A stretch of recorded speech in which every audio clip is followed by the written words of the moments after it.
কবিতা আপুর রান্নার চ্যানেলে সবাই সাথে থাকুন। এখন আমি এইখানে নিয়েছি 8টি গরুর পা, তারপরে মাথা নিয়েছি, মাথার মাংসটা, এটাকে এখন হলুদ দিয়ে কষানো হচ্ছে। তারপরে বাকি মশলাটা দিয়ে দিচ্ছি। এখন দিয়ে দিব স্বাদ মতো লবণ, স্বাদ মতো লবণ, যে যার মতো করে যতটুকু ওই পা হবে বা মাংস হবে ততটুকু।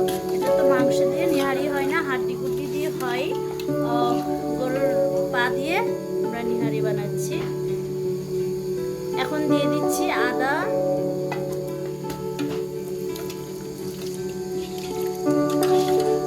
এটা মশলা দিয়ে একটু মাখাইতে হয়।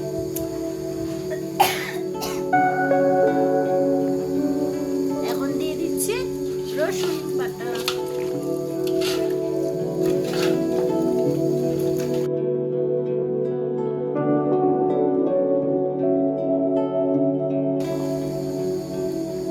এখন দিয়ে দিব জিরা বাটা।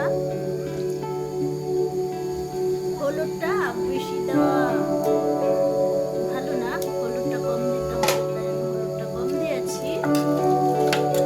এখন জিরা দিয়েছি, আদা দিয়েছি, রসুন দিয়েছি, হলুদ দিয়েছি, লবণ দিয়েছি, তারপরে হালকা মরিচ দিব, তারপরে ভালো করে ম্যারিনেট করে নিব।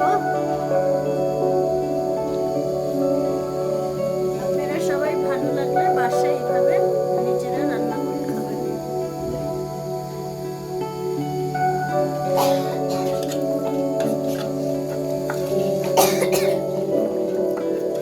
এখন এটাকে ভালো করে ম্যারিনেট করছে। আসছে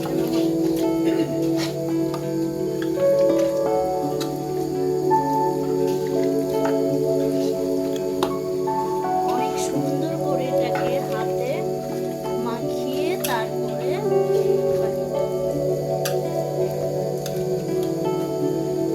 এখন না তেল দিবা।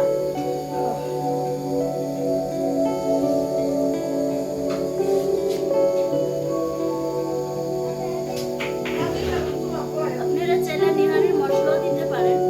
না, এখানে দাও। এই রসুন, এই হচ্ছে জিরা,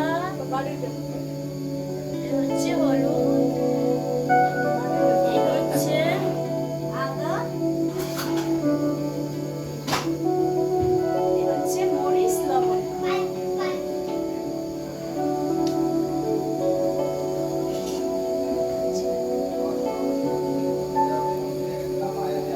এখন দিয়ে দিব, এটা কি সরিষার তেল? এখন দিয়ে দিচ্ছি সয়াবিন তেল। তেল কি মা বেশি দাও?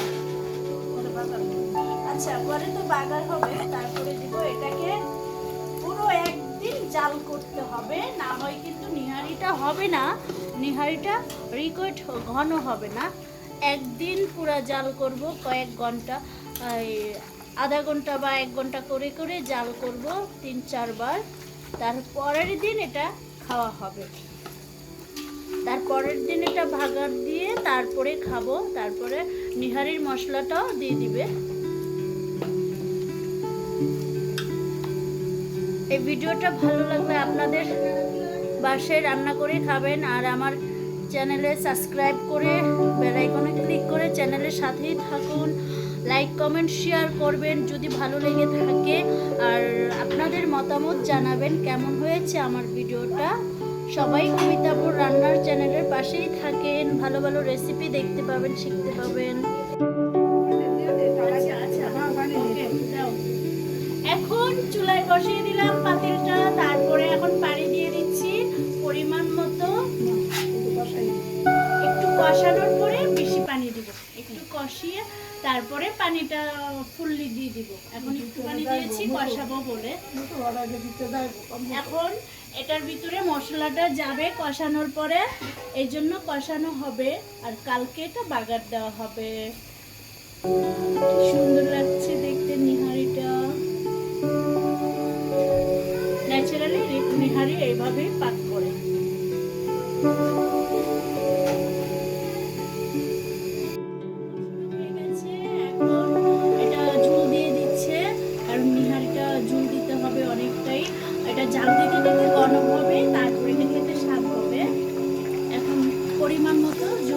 হচ্ছে।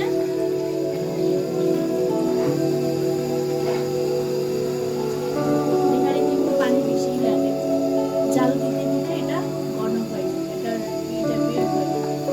আর নিহারি তো খেলে ক্যালসিয়াম প্রচুর হয়। তারপর এটা আস্তে আস্তে সুন্দর করে জাল হবে, চুলার আঁচটা বাড়ায় দেওয়া হবে। তারপর 2 দিন এটা জাল করবো, একদিনে এত পানি শুকাবে না, আস্তে আস্তে জাল করব। তারপরে বাকিটা সময় থাকেন আমাদের সাথে। ওকে, হ্যালো বন্ধুরা, হয়ে গেছে আমার নিহারি রান্না করা। দেখতেই পাচ্ছেন কি সুন্দর আঠালো হয়েছে। এভাবে বাসায় আপনারাও রান্না করে খাবেন, অনেক সুস্বাদু হয়েছে। সবসময় আমার চ্যানেলে চোখ রাখুন, ভালো ভালো কিছু রেসিপি পাওয়ার জন্য। এখান থেকে শিখতেও পারেন, এভাবে রান্নাও করতে পারেন। সবাই চ্যানেলটি সাবস্ক্রাইব করে দিবেন, লাইক কমেন্ট শেয়ার করবেন। ভিডিওটা কেমন হয়েছে